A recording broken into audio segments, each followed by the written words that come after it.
Merci, Monsieur Mariton. La parole est à Monsieur Pierre-Yves Le Borgne pour le groupe SRC pour 5 minutes.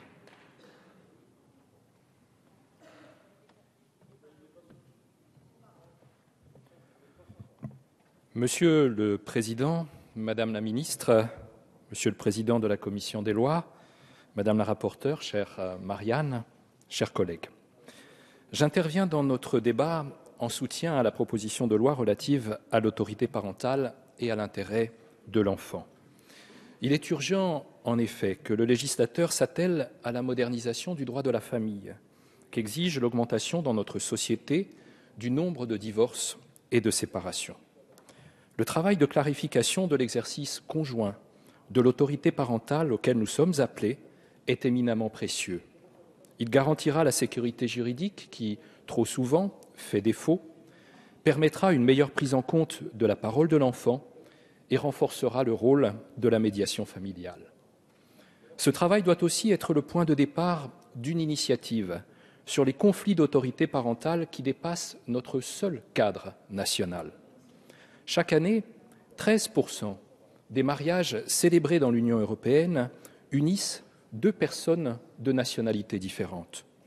Ces mariages, dans la même proportion que les autres, s'achèvent parfois par des divorces. Or, les divorces de couples mixtes conduisent encore à trop de drames que nourrissent les conflits de juridiction, la complexité du droit et les années de procédure.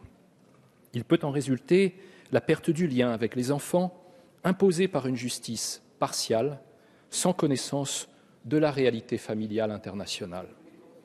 Député des Français de l'étranger, ces souffrances-là, je les vois s'exprimer dans mes permanences en Europe centrale. Je les connais, je les comprends. Il existe ainsi entre la France et l'Allemagne, depuis de nombreuses années, une douloureuse difficulté sur les conflits d'autorité parentale. En Allemagne intervient le Jugendamt, le service de la jeunesse, dépendant du ministère de l'Intérieur, dont l'action tend d'une manière ou d'une autre à défendre les intérêts du parent allemand. L'on peut détenir un droit parental dûment accordé par le juge et le perdre en quelques jours si le Jugendamt passe à l'action, parfois sur la base seulement d'un soupçon. Le juge appréciera une demande de garde partagée en fonction de la possibilité de l'éloignement de l'enfant par le parent étranger. Dans le cas où la mère ou le père envisagerait un retour dans son pays d'origine, la garde de l'enfant sera systématiquement attribuée à l'ex-conjoint allemand. Cela conduit de facto à une assignation à résidence pour conserver le lien avec l'enfant. À défaut, une mère ou un père peut se retrouver écarté sans ménagement de la vie de son enfant. Chers collègues, ce sont par centaines que de tels drames se comptent, qui conduisent à de terribles souffrances et bouleversent tant de petites vies. Il y a des parents qui se battent dans la solitude et dans le désespoir pour revoir leurs enfants dont ils n'ont parfois plus de nouvelles depuis des années. Et il y a aussi des parents qui, épuisés et ruinés, renoncent la mort dans l'âme.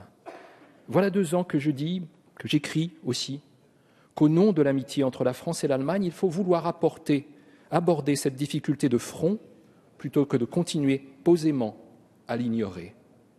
Une commission parlementaire de médiation avait été mise en place par les gouvernements Jospin et Schröder en 1999 sur les déplacements illicites d'enfants de type Bruxelles 2 bis. Elle avait obtenu des résultats appréciables et pourrait utilement être réactivée. Mais il faut aussi agir à la racine sur les causes mêmes de l'impasse. Si la France et l'Allemagne sont parvenues à mettre en place un régime matrimonial commun, il doit être possible de faire converger leur législation et leurs pratiques administratives sur l'autorité parentale. Ce travail est urgent, comme le serait également la rencontre régulière des acteurs français et allemands du droit de la famille, des magistrats aux avocats, en passant par les offices de la jeunesse. Prévenir le conflit de droit et le conflit de loi est nécessaire, mais une définition européenne de l'intérêt supérieur de l'enfant ne l'est-elle pas autant, sinon davantage? Car ce sont bien ces approches nationales différentes, rarement comprises parce que trop peu étudiées, qui retiennent aujourd'hui le progrès. Pourrait-on imaginer qu'à l'échelle européenne, au sein de la Maison du droit qu'est le Conseil de l'Europe, ceux des États soucieux de prévenir ces drames recherchent ensemble les éléments d'un droit commun de l'autorité parentale. C'est une cause que doit porter la France. Et la proposition de loi que nous examinons ce soir peut nous y conduire. J'en ai la conviction, je l'espère de toutes mes forces, pour notre jeunesse, ici bien sûr, mais aussi dans le monde et en tout état de cause pour son droit à l'enfance. Merci.